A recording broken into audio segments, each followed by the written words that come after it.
Thank you. I'm Bill Darling.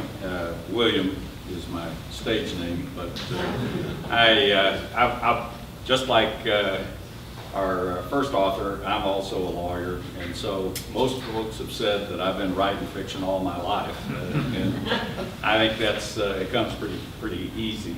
This is Anahuac is the book that has just come out.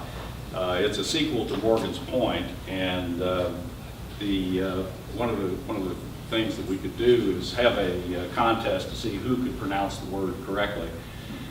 In Texas, it's called Anahuac, but Michael Portman can say the word Anahuac, it's an Aztec word. And Anahuac is a small town on Trinity Bay, in close to Houston. And this book is a book that follows the life of a young man that starts in Morgan's Point, but continues on through. This is a series that this is the second book. I think it's probably the easiest way for me to introduce you to the book is just read the prologue, and then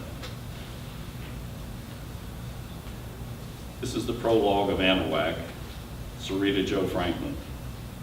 Sarita Jo Franklin stared out at Palmetto Ranch as it shimmered in the numbing afternoon heat of a late August day in 1972. The isolated spread was 12,530 acres of pastures, fields, and bayous, located at Smith's Point on the shore of Galveston Bay.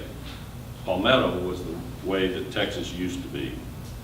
Sarita Jo leaned heavily on the silver knob of her wooden cane with both hands. In earlier times, she had crisscrossed the ranch in total control of her kingdom, sitting tall and strong astride Big Sandy. It had been an afternoon like this one 3 years earlier when Big Sandy stumbled in the wet gumbo-like soil after an afternoon rain shower. Sarita's aching hip and a pronounced limp were lingering reminders of the fall. But the memory of her pistol shot to Big Sandy's head to end his misery hurt her worse. Sarita Jo tired quickly in the afternoon heat and made her way to the rocker on the large screen porch. She was proud that she had kept the ranch going through droughts, floods, and declining beef prices. The days of large independent cattle ranches in Texas had begun to wane as they were replaced by massive feedlots. But in the end, it was government meddling that had finally done her in. The ranch had been in full swing until 3 large white vans from the Immigration and Naturalization Service showed up to take away the hands and their families who had worked and lived on the ranch for years. Without the illegals, there was no way that Sarita could sustain her cattle operations. Sarita was sure it had been her brother, Elvin Lard Franklin, who had tipped off the INS. He wanted what he called my ranch back. Lard had originally owned half of Palmetto, but he pissed away so much money gambling and whoring down in Villacuña, Mexico, that Sarita Jo had managed to buy his half by paying off the bookies in Houston and giving Lard enough to buy a small place close to High Island. In the case of blind, dumb luck, the oil-producing salt dome at High Island spread further than anyone thought. Lard was back in the money, and in no time he was back.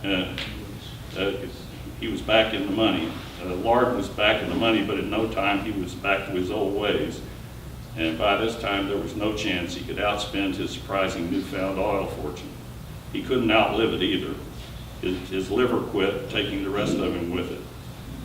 Sarita Jo might have had to sell Palmetto, except for a secret only a few people knew. Sarita Jo Franklin, the able rancher, was a wizard at forecasting agricultural markets. She made a fortune buying and selling pork bellies and the like. From her seat on the porch, she was left to only remember the fields as they had been when they teemed with cattle, horses, and crops.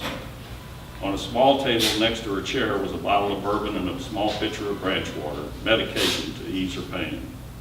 Before her fall, she'd rarely taken a drink. Her 3-story wood-framed ranch house had stood since 1858. The house sat on a circular half-mile wide hill that rose but 7 feet above the flat coastal plain that surrounded it. More bump than hill, the elevated ground allowed the mansion to survive the wrath of hurricanes. For 3 days after Hurricane Carla in 1961, the house appeared to be a ship crossing the bay, until the waters receded. Her grandfather, along with 8 black men, without say in the matter, had built the home on the tiny rise. The slaves had cut ancient oaks from the forest that stood at the far end of the ranch. Fine bricks made from native clay fired in a kiln in Anahuac were used to buttress the foundation. The kiln had fallen into disuse shortly thereafter. The bricks were now crumbling from the relentless humidity. While both the house and Sarita still retained hints of grandness, their best days were behind them. She was sipping her medicine when she saw the fine dust cloud rising from the shell road leading to the ranch house. Sarita's lug of a nephew, Cleet Franklin, her last blood relative, had telephoned her a few days earlier to announce that he was going to stop by for a friendly chat. She shuddered to think what that idiot child of her dead brother had in mind. The fine dust swirled behind Cleet's pickup as he barreled recklessly toward her. The truck slid to a stop in front of the house, and the dust cloud momentarily caught up with the truck, obscuring it. Cleet swung open the door of the truck and stood on the running board as the dust swirled about him. "Andy Joe," Cleet hollered, as if there was some love not already lost between them. He clomped up the stairs with a big grin on his face. "Mind if I have a drink?" he said. Without waiting for an answer, he helped himself to the bottle of bourbon on the table. "It's too hot out here. Let's go into the kitchen and so I can get a glass." It's hotter in the kitchen," Sarita said. Cleet disappeared into the house. The slap of the screen door closing behind him was his only response. Sarita used her cane to pull herself up from the chair. By the time she made it into the kitchen, Cleet had poured himself 3 fingers. He was seated at the kitchen table as if he owned the place. None of that suited Sarita, no sir, not one damn bit. "I'll get right to it. You're too old to be sitting out here on this ranch by yourself. I've talked to the people at Big Pine Nursing Home in Beaumont. They can take good care of you. You just deed me the ranch and I'll make sure you have plenty of money to take care of you for the rest of your life." Sarita Joe Franklin looked over the top of her glasses and in a chilled voice said, "Cleet, I'm only 61 years old. What in the blue blazes would I do in a nursing home? If your daddy was still alive, he'd help me whip your goddamn ass for such foolishness." Actually, Sarita was fairly sure if Lard had been alive, he would have helped Cleet load her into the truck to haul her away to the death house in Beaumont. Cleet was like his father, sorry as dog shit. It wasn't about the money, it was about hard work and its reward. Sarita had persevered where others had not. She had been given much, and she had given much of her life to preserve it. Sarita never married. There had been suitors, but only one had turned her head. He had been perfect, but fate intervened in their love affair. When he was wrenched away from her arms, she accepted no more. The isolation of Palmetto and the hard work required left little time for the falderall that passed for courtship. "Aunt Sarita, you can't keep living out here. I don't care how old you are. You're all too stove up. Nobody but me even knows you're alive. I'm the only one who cares about you," Cleet said unconvincingly. "Wait here," she commanded. When Sarita returned to the table, she held the old pistol that her grandfather had worn when he settled the land. It hadn't worked in 50 years, but Cleet didn't know that. She put the pistol on the table in front of her. Sarita said nothing. "What'd you go and do that for, Sarita?" "Cleet, this discussion is over. I'm not going anywhere, but you are. Now get," she said as if she was shooing away a stray dog. Cleet sat for a moment and then shot out of his chair, knocking it backward behind him onto the kitchen floor. If it was his intent to startle her, it failed. Sarita stared calmly down at the gun. "You'll be sorry. Some alligator's going to crawl in here and have your sorry ass for supper if you can stomach it. You're going to die out here and nobody cares. Run along, boy, before you get something you don't want." Cleet stepped back and his foot tangled in the chair. He grabbed the table as he struggled to catch his balance. The pistol slid off the table and hit the floor. Cleet grabbed it and pointed it at Sarita. "I ought to kill you right now. My daddy always said you were trouble and selfish too." Sarita knew she wasn't going to be killed by a bullet from a broken gun. She rose from her chair and she said, "Get!" I said, "Get now!" Cleet exploded with rage and threw the gun across the room. As he stormed out, he shouted all manner of threats. After he was gone, Sarita was sad, not because of the fight. Sarita was sad she hadn't brought one of her working pistols to the table so she could have shot him.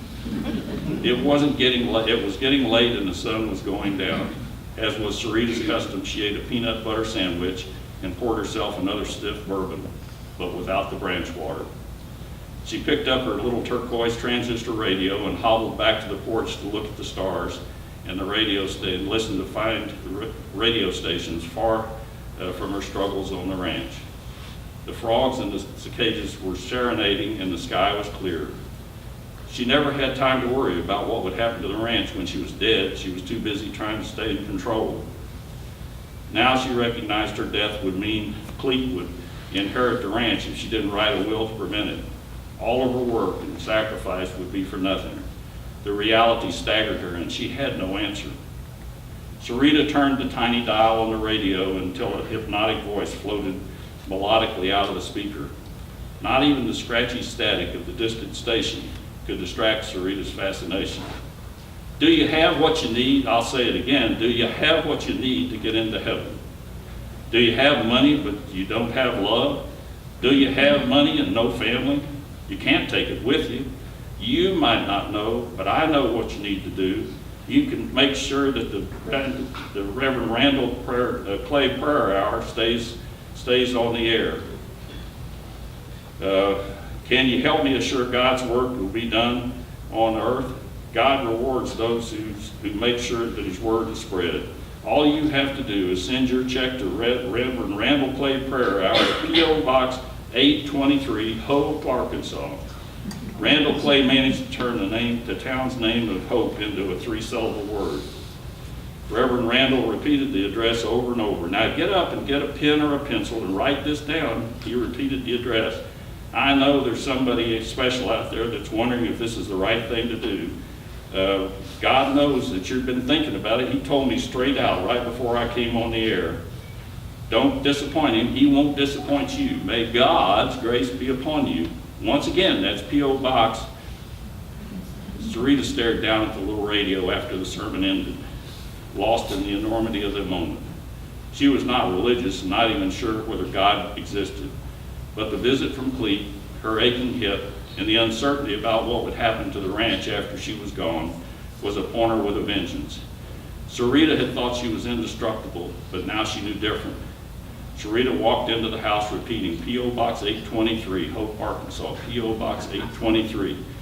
She rummaged through the roll-top desk for a box of Palmetto Ranch stationery and a fresh sheet of carbon paper. Carefully, she aligned the carbon paper between the white sheet of stationery and a thin sheet of onion skin paper for Clete's copy. Satisfied they were aligned, she rolled the sheets into the ancient typewriter. She struck the keys of the manual typewriter forcefully to assure that the carbon paper left a clear image on Clete's onion skin copy. The rhythmic slapping of the typewriter keys comforted her as she typed the letter to the Reverend Randall Clay. On the bottom of Clete's copy, she handwrote, "You're no better than your daddy." When she sealed the 2 envelopes, she felt better. There was just about enough time to have one more drink before bed. Tomorrow, Sarita Joe would fire up the old Chevy truck and drive into Anahuac to the post office. The sooner she and Reverend Randall Clay met, the better it would be. That's the kind of end of a statement that you know nothing else is going to happen, right? This book is, that's in third person, and the rest of the book is in first person through the eyes of the young lawyer that was in the Morgan's Point book. This is a story with a lot of twists and turns and a lot of questions that you can ask yourself as you read it, and I hope you will. Thank you very much.